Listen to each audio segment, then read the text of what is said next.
This video, we're going to go over the 3 different phases of becoming management run. And in the beginning phases, what you should do to get to the next phase. In each phase, we'll also talk about a company we own that was in that phase. So we can go over, specific issues and common pitfalls and bottlenecks to watch out for. These are the 3 phases of being management run. We're going to identify where you are today. I'm actually going to start with the final phase and work backwards. That's one of the most important things we do with a new management team is we like to show them what great looks like. So phase 3, the final phase, is what I call the scale up.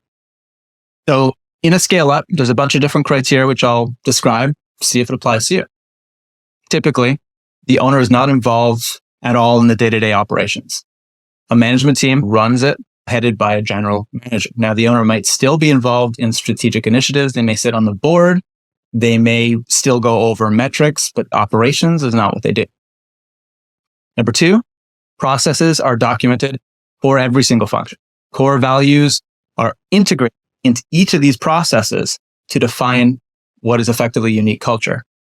Core values are what is intrinsically true about the company that may not be true about other companies. And when you do integrate it into your hiring process, your onboarding process, your training process, as well as your fulfillment, whether it's fulfillment of a product or a service, that's what really creates a company culture at scale. Number 3, depth exists within the company.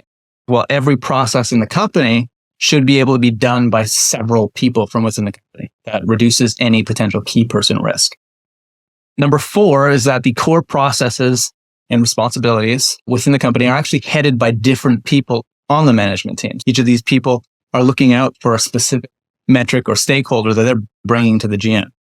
Now, recruitment, onboarding, training is often handled by a people and culture leader, whereas customer acquisition is handled by a revenue leader, which is kind of a fancier metrics-based sales and marketing person.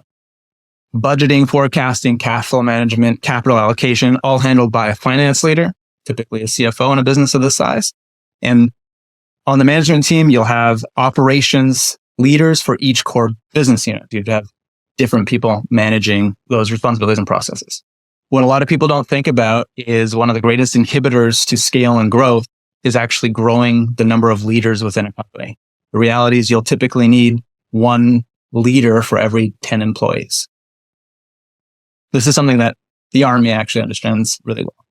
People should be aware of what gross profit is, their role in contributing towards gross profit, and understanding how they're helping the company grow. Improving leadership from within the company are constantly working on projects, usually every quarter, that are more transformative to extend sort of the limits of those metrics, while more of the frontline people are working on the day-to-day to hit those targets. When you're looking to be efficient, that means 7 to 10 direct reports for every full-time frontline manager, and typically 5 to 7 managers for every director, if you think about the org chart. In a service business, another way of thinking about this is maybe a little simpler, is that you should have a maximum of 1 support salary for every 2 revenue generating frontline salaries. And for construction, this might be 1 for every 3. If you have all these things in place, congratulations, you are a scale up. Now, we call this a scale up because one could easily replicate this business in a new territory or even implement a franchise. Most of the people watching this are not here yet. This is why it's phase 3 and we're working our way back. Realistically, it's a multi-year long process to get here. But if you are here, you have a very valuable business that can grow exponentially. Number 1 is that the owner doesn't do any technical work. No, they don't do technical work, but they're generally still wearing multiple hats.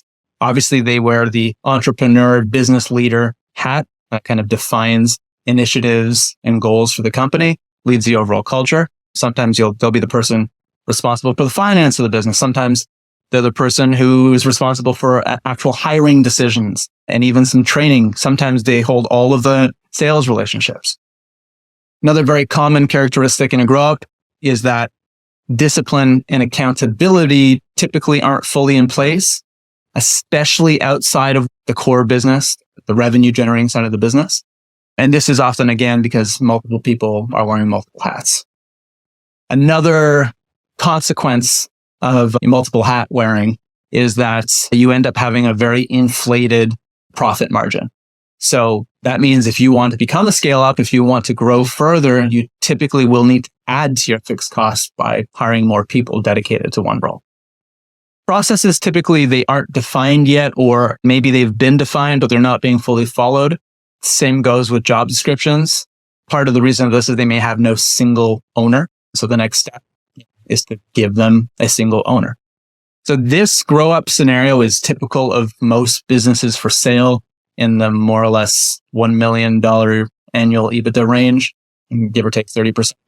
So that's typically the size of business that we look to buy. Most of what we do is to turn grow ups into scale ups.